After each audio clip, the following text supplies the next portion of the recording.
ನಮ್ಮ ಈ ಗುರುಮಠದಲ್ಲಿ ಬಹುಶಃ ಇಂಥ ಒಂದು ಕಾರ್ಯಕ್ರಮ ಬಹುಶಃ ಆಗ್ತದೆ ಅನ್ನೋ ನಿರೀಕ್ಷೆ ನಮಗಿಲ್ಲ ಆಗಿತ್ತು. ಬಹುಶಃ ಇಂಥದ್ದು ಕಾರ್ಯಕ್ರಮ ಮಾಡುವಲ್ಲಿ ಬಹುಶಃ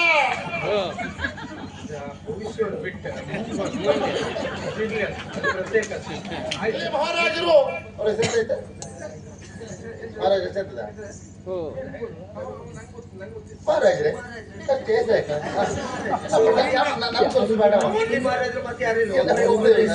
ಒಬ್ರು ಮಹಾರಾಜರು ಇಲ್ಲಿಗೆ ಶಾಂತರಾಗಬೇಕು, ಎಲ್ಲ ಶಾಂತರಾಗಬೇಕು, ಎಲ್ಲ ಶಾಂತಿಯಿಂದಿರ್ಬೇಕು. ಇಲ್ಲಿ ಗಲಾಟೆ ಮಾಡ್ತಿದ್ದಾರೆ ಈಗ.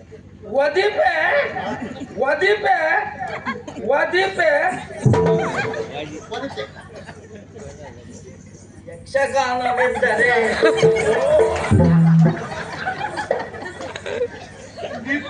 ತೋರಿಸೋದು ಬೇಡ ಮಾರಾಯ. ಬರೀ ಉತ್ತರ ಕೊಟ್ಟರೆ ಹಾಗೆ ನೀವು ಹೋದ ಕರೆಕ್ಟ್ ಮಕ್ಕಳು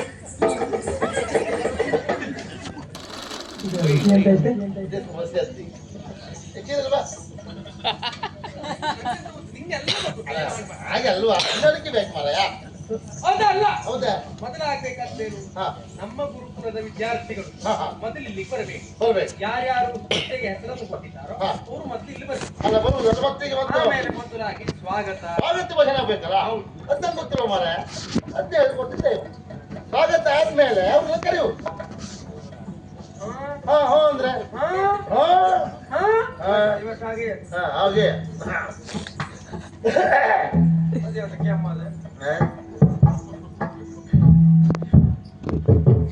ಧೂಳಿತ್ತದಲ್ಲ ಅದಕ್ಕೆ ನಮಸ್ಕಾರ.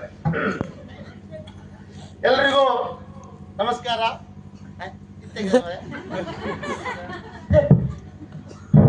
ಧೂಳು ಧೂಳು ಎಲ್ರಿಗೂ ನಮಸ್ಕಾರ. ಸೇರಿದಂತ ಭಕ್ತಾಭಿಮಾನಿಗಳೇ,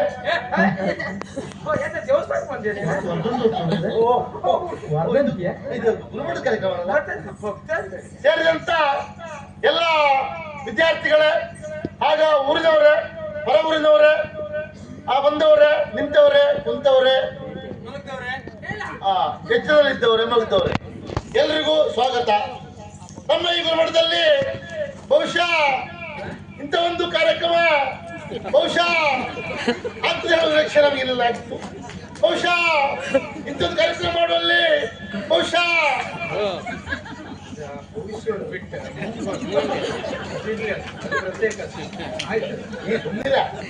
ಭವಿಷ್ಯ ಮುಂದೆ ಅಂತ ಅರ್ಥ ಹೇಳಿ ಕೊಡಲಿಲ್ಲ, ಮುಂದಾದ್ರೂ ಆಯ್ತು. ಹಾಗಾಗಿ ಇಂಥದ್ದು ಕಾರ್ಯಕ್ರಮ ಮಾಡಬೇಕು ಅಂದಾಗ ಊರಿನವರು, ಹೊರ ಊರಿನವರು, ವಿದ್ಯಾರ್ಥಿಗಳು, ಹಳೆ ವಿದ್ಯಾರ್ಥಿಗಳು ಬಹುಶಃ ಎಲ್ಲರೂ ಸೇರಿ ನಮಗೆ ಸಹಕರಿಸಿದ್ದೀರಿ. ಮುಡ್ಜಿ ಆನಂದ ಎಲ್ಲಿದ್ದ ಅವರು ಸಹ ಗುಡ್ಜಿ ಆನಂದ ಪಾಪ ನಿನ್ನೆ ಇತರ ಮುಟ್ಟಿಗೆ ತಿರುಗ್ತಾ ಇದ್ದ ಆತ್ಮ. ಹಾಗಾಗಿ ಬಹುಶಃ ಅಂಥವರಿಗೂ ನಾವು ಸ್ವಾಗತವನ್ನು ಬಯಸಲೇಬೇಕು. ಬಹುಶಃ ಇದೇ ರೀತಿ ಭವಿಷ್ಯ ಹೇಳ್ತಿದ್ರೆ ನೀನ್ ಇಲ್ಲಿರುವುದಲ್ಲ, ಭವಿಷ್ಯ ಹೇಳಿಕೆ ಮುಗಿಸ್ಕೊಳ್ಬೇಕು. ಈಗ ಸ್ವಾಗತ ಮೊದಲಾಗಿ ಮೊದಲಾಗಿ ನಮ್ಮ ಈ ಕರುಣಾಶ್ರಮದ ಯಾರು ಕರುಣಾಶ್ರಮದ ನಮ್ಮ ವಿದ್ಯಾರ್ಥಿಗಳು ಬರಬೇಕು. ವಿದ್ಯಾರ್ಥಿಗಳು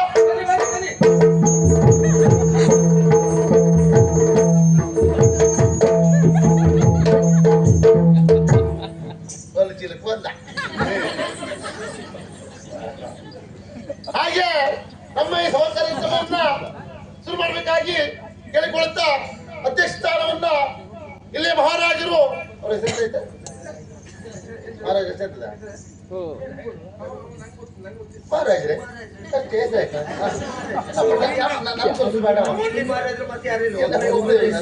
ಒಬ್ರು ಮಹಾರಾಜರು ಇಲ್ಲಿಗೆ ಅವರಿಂದ ಮಹಾರಾಜರು ನಮ್ಮ ಸಭೆ ಬರಬೇಕು ಅಂತ ಕೇಳ್ಕೊಳ್ತಾ ಇದ್ದೇವೆ.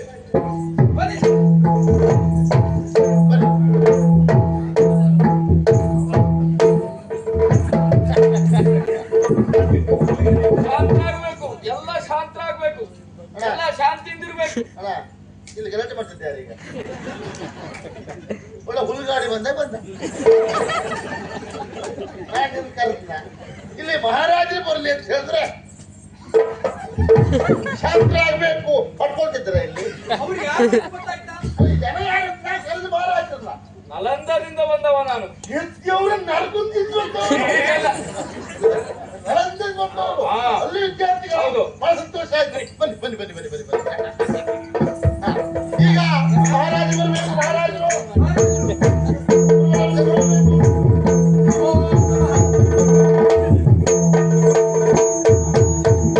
ಮಹಾರಾಜರು ಕುತ್ಕೊಳ್ಬೇಕು.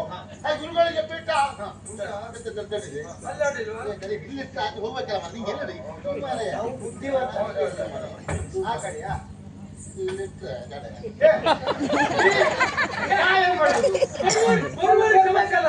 ಅಲ್ಲ ಮರೆ ಕೂತ್ಕೊಂಡು ಸರಿಯಾಗಿ ನೋಡ್ತಿದ್ದೆ. ಇದ್ರಲ್ಲಿ ಬರುದಲ್ಲ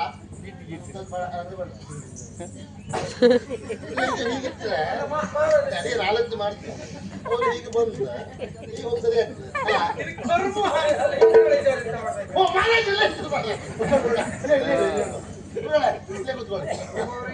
ಒಂದು ನೀವು ಎತ್ತಿರ ಆಯ್ತು ದೊಡ್ಡದು ಒಬ್ಬರು ಬಂದಕ್ಷರ ನೀವು ಯಾರಾದ್ರೂ ಬಂದ್ರಪ್ಪ ನೀವು ಬಂದ್ರಪ್ಪ ಆಯ್ತು ಹೋಗಿದ್ರೆ ಹೋದ್ಮೇಲೆ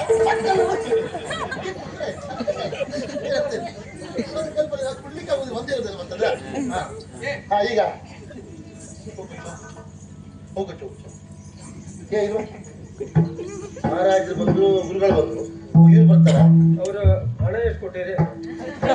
ಇವ್ರು ಬಂದಿರೋದಿಲ್ಲ ಅವ್ರು ಹಣ ಕೊಟ್ಟು ಹೋಗ್ತರು ಇವ್ರು ಬೇಡ ಬಂದ್ರ ಪ್ರಯೋಜನ ಇಲ್ಲ ನಾವು ಕೂರ್ಸೋದು ಬಿಟ್ರೆ ಅಂತಲೂ ಇಲ್ಲ.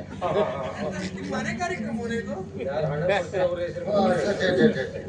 ಈಗ ಬಂದಂತ ಮಹಾರಾಜರಿಗೆ ಸ್ವಾಗತ ವಹಿಸಬೇಕು.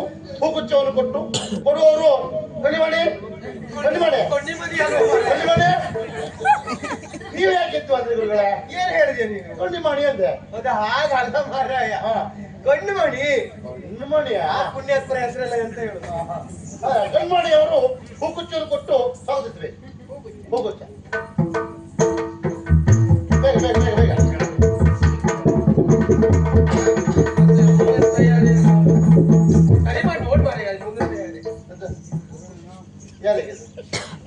ಮಹಾರಾಜರಿಗೆ ಕೊಡ್ಬೇಕು. ಹಾ ಕೊಡು ಚಪ್ಪಳ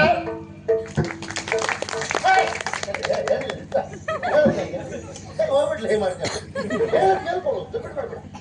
ಈಗ ನಮ್ಮ ಈ ಕರುಣಾಶ್ರಮದ ಗುರುಗಳಂತ ಗುರುಗಳಿಗೆ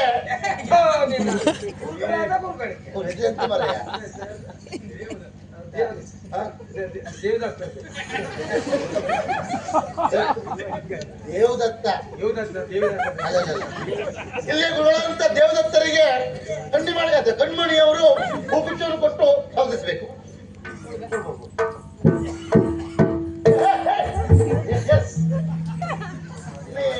ಎಂತ ಕೊಟ್ಟಿದ್ದೇನೆ ಸಿಂಗಾರ ಹೂಗುಚ್ಚಿರದೆ ಕೊಡು ಸರಿ ಬಿಡ. ಕೊಡುದು ಹಾಗ ನೀ ಕೊಡುದು ಹೇಗಾಯ್ತು ನೀ ಕೊಡು.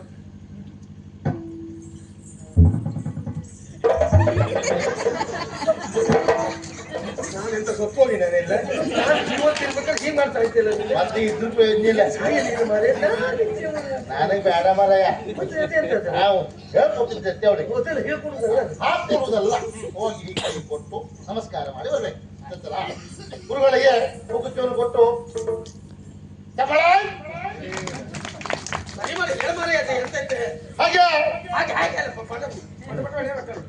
ನೀನೇ ಹೇಳ್ಬಾರ ನಮ್ಗೆ ಹೇಳ್ಕೊಡ್ರೆ ಆಯ್ತು ಪ್ರಯೋಜನ. ಈಗ ಪ್ರಾರ್ಥನೆ ಈಗ ಪ್ರಾರ್ಥನೆ ಕಾಂತ ಅವರಿಂದ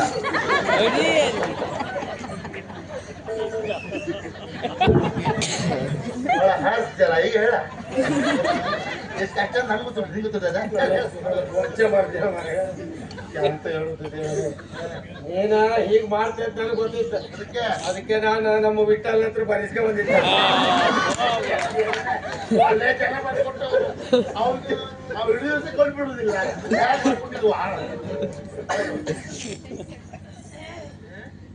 ನಾವು ಹಾಗೆ ಮಾಡ್ತಲ್ಲಿ ವದಿಪೆ ವದಿಪೆ ವದಿಪೆ ವನಿತೆ ಒಂದಿಪೆ ಒಂದಿಪೆ ನಿನಗೆ ಗುಣನಾಥ ಮೊದಲು ಒಂದಿಪೆ ನಿನಗೆ ಗುಣನಾಥ ಹಾದಿಗಳು ನಿನ್ನ ಪಾದ ಪೂಜಿಸಿದ ಧರ್ಮದ್ರಾಯ ಸಾದಾ ಸೀದಾ ದೋಸೆ ತಿಂದ ಗುಣನಾಥ ಸಾದಾಸಿದ ದೋಷಿತ ಪುರದರಾಯ್ತ ಧರ್ಮ ಸಿಕ್ಕರು ಒಂದು ಬಿಡುದಿಲ್ಲ ತಿಂತ ವದಿಪೆ ನಿನಗೆ ಗುಣನಾಥ ಮೊದಲು ವದಿಪೆ ನಿನಗೆ ಗುಣನಾಥ ಮೊದಲು ಹಾದಿಗಳು ನಿನ್ನ ಪಾದ ಪೂಜಿಸಿದ ಧರ್ಮರಾಯ ಸಾಧಿಸಿದ ದೋಷೆ ತಿಂದ ಗುಣನಾಥ ಗುಣನಾಥ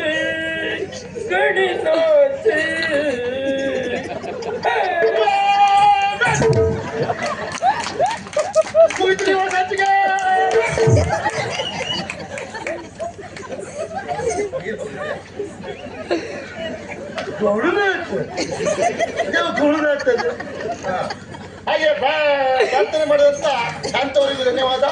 ಈಗ ಮುಂದೆ ಪ್ರಶ್ನೋತ್ತರ ಕಾರ್ಯಕ್ರಮ. ಪ್ರಶ್ನೆಯನ್ನು ಕೇಳುವವರು ಮಹಾರಾಜು. ಮೊದಲು ಆದ್ಯತೆ ಅವರಿಗೆ ಮಕ್ಕಳವರೇ ಕೊಡುವ ನಲ್ಕೊಂಡ ಮೊದಲನೇ ಪ್ರಶ್ನೆ, ಯಕ್ಷಗಾನ ಎಂದರೆ ಏನು? ನಲಂತವರು ಉತ್ತರ ಕೊಡಬಹುದು.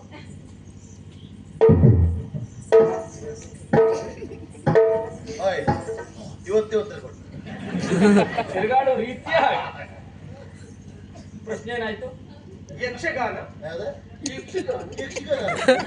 ಗುಣದ ಅಥವಾ ಯಕ್ಷಗಾನ ಎಂಬ ಮೂಲ ಅಕ್ಷರ. ಯಕ್ಷಗಾನ ಎಂದರೆ ಏನು? ಹಾ. ಯಕ್ಷಗಾನ, ಹಾ, ಯಕ್ಷ ಹಾ, ಗಾನ, ಹಾ, ಅಲ್ಲಿಂದ ಹಾ, ಇಲ್ಲಿಯವರೆಗೆ ಒಂದು ಹಾ.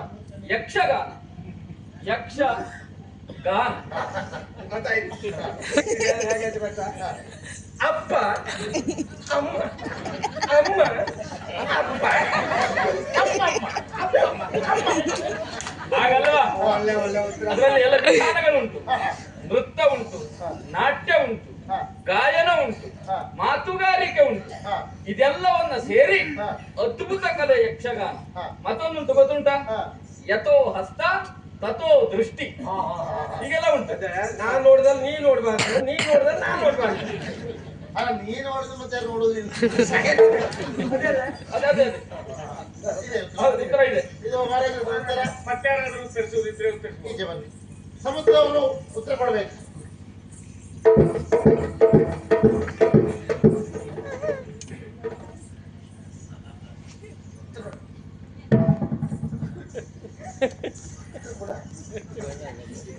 ಯಕ್ಷಗಾನವೆಂದರೆ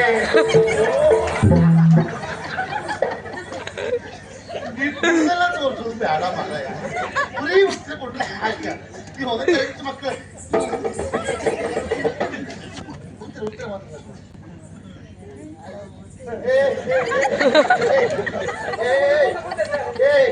ಮೊದಲೇ ಮುಂದೆ ಹೋಗಿದೆ. ಯಕ್ಷಗಾನವೆಂದರೆ ಗಾಯನ, ನಾಟ್ಯ, ಮಾತುಗಾರಿಕೆ, ವೇಷಗಾರಿಕೆ, ಬಣ್ಣಗಾರಿಕೆ ಎಲ್ಲವನ್ನೂ ಒಳಗೊಂಡಂತಹ ಸರ್ವಾಂಗೀಣ ಸುಂದರ ಕಲೆಯನ್ನು ಹಾಗೆ ಕರೆಸಿಕೊಂಡಿದೆ. ವಿಶೇಷವಾಗಿ ದಕ್ಷಿಣ ಕನ್ನಡ, ಉತ್ತರ ಕನ್ನಡ ಹಾಗೂ ಮಲೆನಾಡು ಪ್ರಾಂತ್ಯದಲ್ಲಿ ಆಡಿ ತೋರಿಸುವಂತಹ ಕಲೆಗೆ ದೈವಿ ಸ್ವರೂಪವನ್ನು ಕೊಟ್ಟಿದ್ದಾರೆ. ಹಾಗೂ ವಿಶೇಷವಾಗಿ ಈ ಕಲೆಯಲ್ಲಿ ಪ್ರಾಕಾರಗಳು ಉಂಟು. ತೆಂಕು, ಬಡಗು, ಬಡಗು ಎನ್ನುವಂತಹ ಪ್ರಾಕಾರಗಳು ಉಂಟು. ವಿಶೇಷವಾಗಿ ಯಕ್ಷಗಾನವನ್ನ ಸರ್ವಾಂಗೀಣ ಕಲೆಯನ್ನು ಹಾಗೆ ಗುರುತಿಸಲ್ಪಟ್ಟಿದ್ದಾರೆ. ಉತ್ತರ ಸರಿ ಉತ್ತರ. ಚಪ್ಪಾಳೆ. ಎರಡನೇ ಪ್ರಶ್ನೆ, ಹಾ, ಪಂಚಮ ವೇದ ಎಂಬುದಾಗಿ ಯಾವುದನ್ನು ಕರೀತಾರೆ? ಹಾ, ನಲಂದವರು.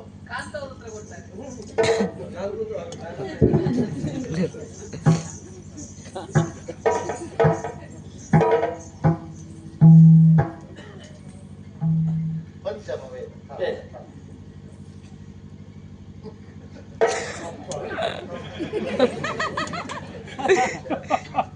ಆಯುರ್ವೇದ ಹಾ ಹಾ ಪಂಚಮ ವೇದ ಅದೇ. 4 ವೇದ ಮತ್ತೊಂದು ಆಯುರ್ವೇದ, ಅದೇ ಪಂಚಮ ವೇದ. ಹಾ ಒಳ್ಳೆ ಉತ್ತರ. ಅಡ್ಡಿಲ್ಲ, ಬನ್ನಿ. ಮತ್ತೆ ಯಾರಾದ್ರೂ ಉತ್ತರ ಕೊಡ್ತೀರಾ? ಸಮುದ್ರ ಅವರು ಉತ್ತರ ಕೊಡ್ಬೇಕು.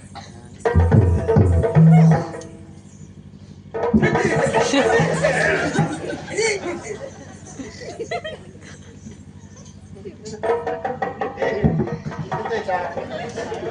ಎಂತಾಯ್ತಾ? ಎಂತ ಬರ್ತಾ ಉಂಟಾ?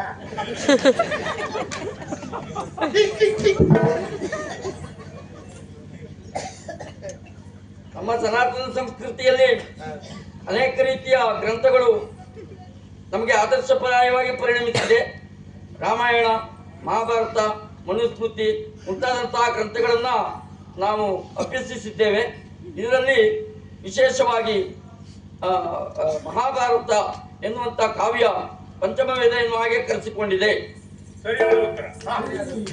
ಮತ್ತೆ ಪ್ರಶ್ನೆ ಉಂಟಾ? ಕೊನೆಯ ಪ್ರಶ್ನೆ. ಹಾ. ಎರಡನೇ ತಾಯಿ ಎಂಬುದಾಗಿ ಯಾರನ್ನ ಕರೀತಾರೆ? ಎರಡನೇ ತಾಯಿ ಅಂದ್ರೆ ಯಾರು? ಎರಡನೇ ತಾಯಿ ಅಪ್ಪ ಇನ್ನು ಎರಡು ಹೆಂಡತಿ. ನೀವು ಉತ್ತರ ಸರಿ ಉಂಟು. ನಿಮ್ಮಪ್ಪ ಹಾಗೆ ಅಲ್ಲ? ಮತ್ತೆ ಯಾರಾದ್ರೂ ಉತ್ತರ? ಇಲ್ಲ, ನನ್ನ ಉತ್ತರ ಸರಿ. ಸಮುದ್ರ ಕೊಡಿ. ಹೀಗೆ ಪ್ರಪಂಚದಲ್ಲಿ ಎರಡನೇ ತಾಯಿ ಎನ್ನುವ ಹಾಗೆ ಕರೆಸಿಕೊಳ್ಳುವವಳು ಹೆತ್ತವಳಲ್ಲದೆ ಹಾಲು ಉಣಿಸುವವಳು. ಸರಿಯಾದ ಉತ್ತರ. ಹಾಗಾದ್ರೆ ಈ ಉತ್ತರ ಹೇಗೆ ಅಂತ ಪ್ರಶ್ನೆ ಹುಟ್ಟಿಕೊಳ್ಳಬಹುದು ಅಲ್ವಾ?